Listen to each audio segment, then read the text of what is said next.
Passing जी, कल आपने कहा था कि बीजेपी ने जो है आपका घोषणा पत्र चुराया। बीजेपी ने आरोप लगाया कि 2008 का घोषणा पत्र आप लोगों ने चुराया। क्या कहना है आपका और कितना इसका असर होता दिखाई देता है? नहीं, हमने किसी तरह से कोई चोरी का आरोप भारतीय जनता पार्टी पर नहीं लगाया, बल्कि हम ये कह रहे हैं कि भारतीय जनता पार्टी ने जो 2003 में 2008 में घोषणा पत्र में वादे किए थे, उसमें से कई सारे वादे ऐसे हैं कि जिसके ऊपर किसी भी तरह से उनको अमल करने की दिशा में उन्होंने कोई पहल नहीं की। अब किसानों को ब्याज मुक्त कर्जा देने की बात ये 2003 में कही, 2008 में कही, अब 2013 में कहने का काम हो रहा है।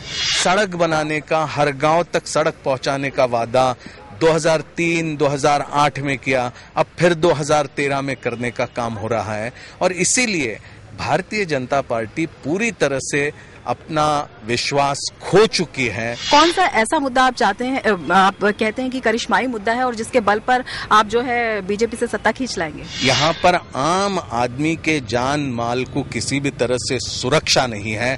कांग्रेस के वरिष्ठ नेता जिस तरह से यहाँ पर शहीद हुए, ये सिर्फ छत्तीसगढ़ में नहीं तो पूरे हिंदुस्तान ने देखा है। 10 साल में भारतीय जनता पार्टी की सरकार ने छत्तीसगढ़ को मीलों पीछे दूर ढकेलने का काम किया है और हम ये वादा करते हैं कि इससे हम छत्तीसगढ़ को बाहर निकालेंगे और एक मजबूत छत्तीसगढ़ बनाने की दिशा में काम करेंगे। असली मुद्दा यहाँ पर राज्य के गठन से ही 13 साल हो गए हैं, प्रभावी एक मुद्दा यहाँ पर रहा है। 13 साल बाद कांग्रेस ने इसे अपने मैनिफेस्टो में शामिल किया है, इसकी क्या प्रमुख वजह रही? हमारे कांग्रेस के जो महाधिवेशन होते हैं, ऐसे महाधिवेशनों के विभिन्न चर्चाओं में भी ऐसे महत्वपूर्ण विषय पर चर्चा होती है और इसलिए ये कहना कि अभी क्यों, मैं नहीं समझता हूं कि ये मुनासिब होगा। आपने विकास की बात की है और SC/ST की पिछड़ेपन की भी बात की।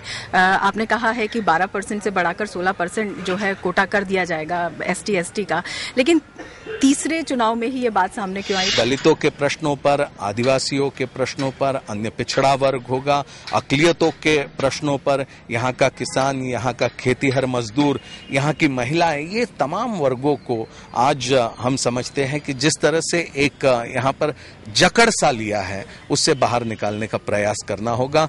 नौजवानों को कई सारे वादे दिए थे, मुफ्त यहाँ पर यानी बगैर ब्याज का कर्जा देने का वादा पहले किया था, वो कोई वादा भारतीय जनता पार्टी ने पूरा नहीं किया।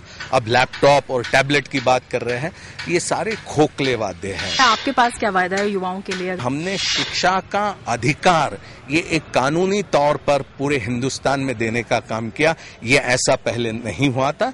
आपसी लड़ाई की, अंदरूनी लड़ाई की खबरें थी, वो यही पार्टी से ही ज्यादा आ रही थी, तो क्या वो संतुलन साधा जा चुका है? फेस है, एक फेस भी लोग चाहते हैं, तो उसके बारे में आपका क्या कहना है? हम हवा की बात नहीं करते हैं, हम बुनियाद की बात करते हैं। हम चेहरा नहीं, हम विचारधारा को अधिक महत्व देते हैं और उसी पर लोगों का समर्थन चाहते हैं।